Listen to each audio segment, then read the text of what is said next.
Van, aki forrón szereti, egy nagy sikerű vígjátékkal indult az idei nyári 4. évad Szarvason a Vízi Színházban. Könyvhét a Szarvasi Könyvtárban dr. Vitéz Ferenc íróval Bíró Gyula igazgató beszélgetett. 20-adjára Csabacsüd adott otthont a Békés megyei polgármesterek 20. focis összecsapásának. Köszöntöm a nézőket, Önök a Körös Televízió hírműsorát, a Szarvasi Híradót látják. Egy nagy sikerű vígjátékkal indult az idei nyári 4. évad Szarvason a Vízi Színházban. Az elmúlt év 3 fesztivál díját is besöprő Turaida Színház a 3. Magyar Teátrumi Fesztivál első előadásaként mutatta be Sugar, avagy Van, aki forrón szereti című film színpadi változatát. Ábrándozás az élet megrontója, déli págok csúf illúziója. ez illik rám is, És illik rám is két egyforma láb. Teltház fogadta a Turaida Színház társulatát, amely ezúttal az 1959-ben bemutatott Van, aki forrón szereti című filmvígjáték forgatókönyve alapján készült musicalt, a Sugart vitte színpadra. A zenés darabot Bozsó József rendezte. Hál' Istennek a Turaida Színház megkapta a non-replika jogokat, ami azt jelenti, hogy nem az eredetit kell bemutatnunk, ami azt is jelenti persze, hogy régi musical, tehát már 1954-ben írt, 59-ben írt a Bill Wilder, igen. És hát mindenki emlékszik ugye a Jack Lemmonra és Tony Curtisra a főszerepben, ami nem volt musical, hanem abból a filmből és a könyvből írták azután persze a Broadway musicalt, aminek a jogait mi megvettük. Na most kicsit nagyképű leszek, tehát megkaptam a zenei anyagot, és megkaptam a darabot, felvételről, stb. És nem ragaszkodtak az eredetihez, és én úgy gondoltam, hogy akkor írok egy 15 perces nyitányt belőle, tehát lényegében átírtuk az egészet, és egy kicsit dramatizáltuk jobban a Turaida Színház arculatára. A musical szereplőinek nem volt túlzottan nehéz dolga, hiszen 2 magas sarkú cipőben ügyetlenkedő nőnek öltözött férfi látványa már önmagában is komikus, ráadásul a Sugarben minden benne van, ami közönség sikerhez szükséges: bonyodalom, szerelmi történet, valamint vicces helyzetek és párbeszédek sokasága. Már márciusban elkezdtük a steppórákat például tartani, azt én tartottam, akkor Borbély Kriszta koreográfus nő pedig az egyéb koreográfiákat csinálta, és akkor már akkor elkezdték gyakorolni a főszereplők a cipőbe való járkálás a magas sarkúban, és hát kompromisszumot kell természetesen kötni, mert táncolni kell, énekelni kell, steppelni kell, hogy ne legyen olyan nagyon magas sarkú, meg aztán nagyon nehezen lehet 42-es, 44-es magas sarkú cipőt vásárolni, és csináltatni kellett, de azért volt egy-két színház, ahol találtunk gyakorlásképpen. Az 1920-as évek Amerikájában játszódó történet női főszereplőjét, Virágot Bódi Barbara alakította, a 2 női ruhába öltözött munkanélküli zenészt, Joe-t és Jerryt pedig Kis Zoltán és Weil Róbert formálta meg a színpadon. Mikó István is parádésan alakított szerepében. Eddigi tapasztalataim az, hogy nézők nagyon szeretik. Most ez a különleges helyszín azért más dimenziókat ad a darabnak. Innen felülről például gyönyörű nézni a színpadot, de jó messzire vannak a színészek, úgyhogy itt muszáj minden mondatot erősíteni. A helyszínnek közötti változásokat Bozsó József hatalmas, mozgatható dobozokkal oldotta meg, melyek minden oldalon más-más jelenet hátteréül szolgált. Teljesen gyakorlottak vagyunk már, tehát már voltunk szabadtéri előadáson nagyon sok helyen, csak itt a teret kell bemérni, ugyanis itt mozgó díszletek vannak, mint látható, 11 változás van a darabon belül, és ezt úgy oldottuk meg, hogy a díszletet úgy terveztük, hogy ilyen kocka és négyzetlap alapon megy a dolog, változtatható a díszlet, tologatható ide-oda, és egy pillanat alatt át tudunk változni, és úgymond nem illúziókeltő helyeket és tereket csinálunk, hanem rábízzuk a néző fantáziájára azt, hogy éppen milyen térben vagyunk, éppen csak jelzésszintet adunk. A zenés darabban a színészeket kísérő Bíró Bennek is fontos szerep jutott, a zenekar játékával a Broadway hangulatát idézte a vízi színpadra. Az irodalmi kultúra színterei az alkotás nézőpontjai címmel rendezett közönségtalálkozót a Szarvasi Könyvtár. Az ünnepi könyvhét alkalmából létrejött programon dr. Vitéz Ferenc íróval Bíró Gyula igazgató szaktanácsadó beszélgetett. Az ünnepi könyvhét egyedülálló magyar kulturális rendezvénysorozat évről évre töretlen sikerrel és népszerűséggel immár 8 évtizede. A Szarvasi Könyvtár idén is csatlakozott a programsorozathoz. Dr. Vitéz Ferenc író, költő, szerkesztő volt a meghívott vendég. Az alkotó először 1992-ben jelentkezett önálló verseskötettel. Már az egyetemet elvégezve, 26 évesen az első verseskötetem jelent meg.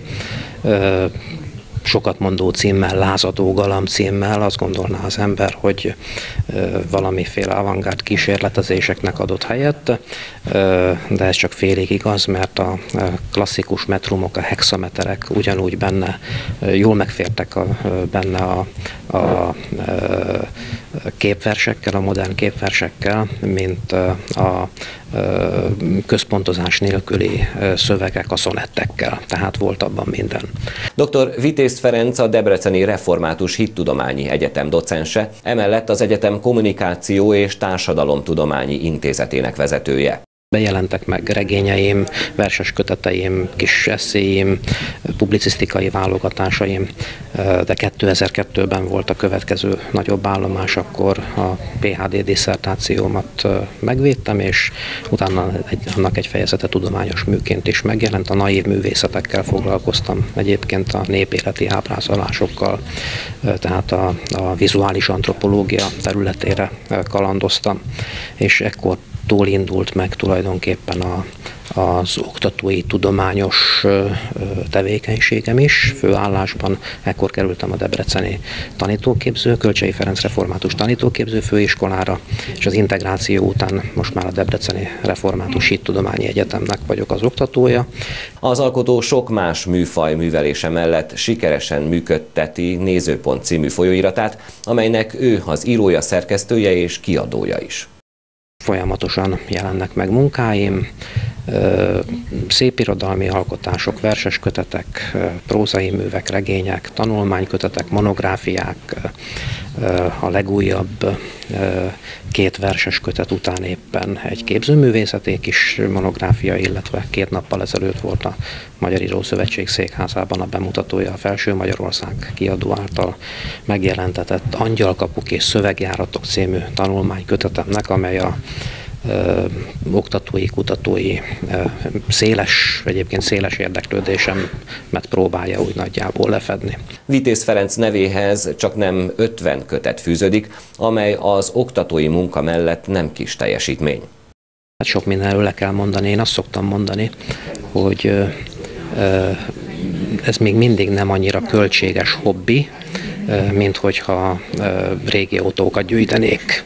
Tehát én ezt hobbinak fogom fel, hogy írással, könyvekkel, kiadással foglalkozom. Remélem kevesebbet ártok vele, mint hogyha más haszontalan dolgokkal foglalkoznék. Tehát be kell osztani mindent bizony, és sok mindenről is kell mondani. Tehát mondhatnám, hogy káros szenvedélyem, csak a munka van. Vitéz Ferenc előadása során elemezte a kultúra színtereit, alkotói módszereit, valamint irodalmi kapcsolatait is. 2014-ben Csabacsüd adott otthont a Békés megyei polgármesterek 20. focis összecsapásának. A találkozón részt vett Palotai Károly olimpiai bajnok, magyar labdarúgó, valamint Mészöly Kálmán korábbi szövetségi kapitány is. A Békés megyei önkormányzati hivatal, Csabacsüd nagyközség önkormányzata és az MLS Békés megyei igazgatósága által szervezett rendezvény nagy múltra tekint vissza. 20. alkalommal kerül megrendezésre itt jelenleg Csabacsüdön Békés megyei polgármesterek labdarúgó találkozója. Ebből az alkalomból, 20. alkalom, úgymond jubileum alkalomból Csabacsüd a házigazdája ennek a rendezvénynek. Tavaly a mezőberényi találkozón vállaltuk ennek az eseménynek a házigazda szerepét. Reméljük, hogy jó házigazdái lehetünk ennek a rendezvénynek a mai nap folyamán. A rendezvényen Békés megye településeinek polgármesterei vettek részt, valamint a Békés megyei önkormányzat és a Vendég Heves megyei labdarúgó szövetség is részt vett egy-egy csapattal.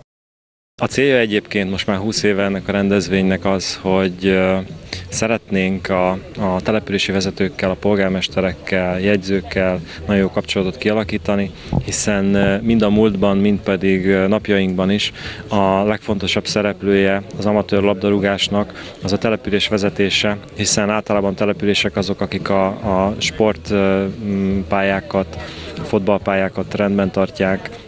A települések azok, akik a főszponzorai a helyi csapatoknak, hiszen a helyi sportot támogatva, anyagilag is támogatva, ők azok, akik működtetik ezeket az egyesületeket. Hála Istennek sok minden alakult és sok minden változott, hiszen a kormány jóvoltából, társasági adóforrásokból nagyon sok pénz áramlik az amatőr labdarúgásba is.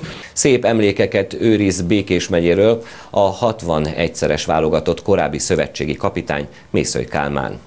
Én gyönyörű éveket töltöttem itt Békéscsabán, akkor végeztem az egyetemet, és utána rögtön ide szerződtem le Békéscsabára. Felejthetetlen emlékek, felejthetetlen szeretet, ahogy fogadtak, ahogy foglalkoztak velem.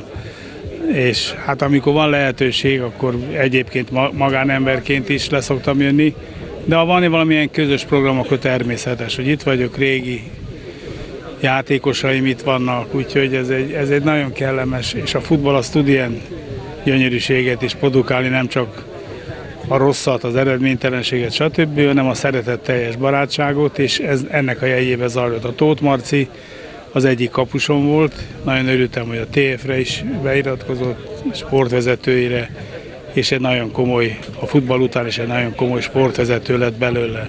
Az eseményen részt vett Farkas Zoltán, a Békés megyei önkormányzat közgyűlés elnöke is. Kicsi korom óta mindig jelen van az életemben a sport.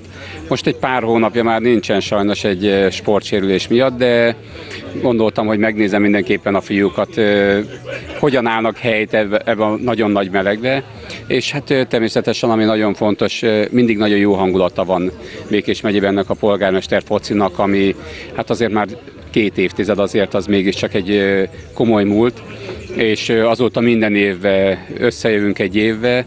Én bízok benne, hogy valóban barátságosak lesznek a mérkőzések, és jó hangulatban, sérülésmentesen fog lezárulni ez a nap. A meccsek közt az U16-os Csaba-Csüdi utánpótlás csapat részesült a megyebajnoki első helyezésért járó érmekben. Önök a Szarvasi Híradót látták meg, köszönjük megtisztelő figyelmüket, híreinket újra nézhetik a www.köröstv.hu honlapon, illetve megtalálnak bennünket a Facebookon is. További szép napot, viszontlátásra!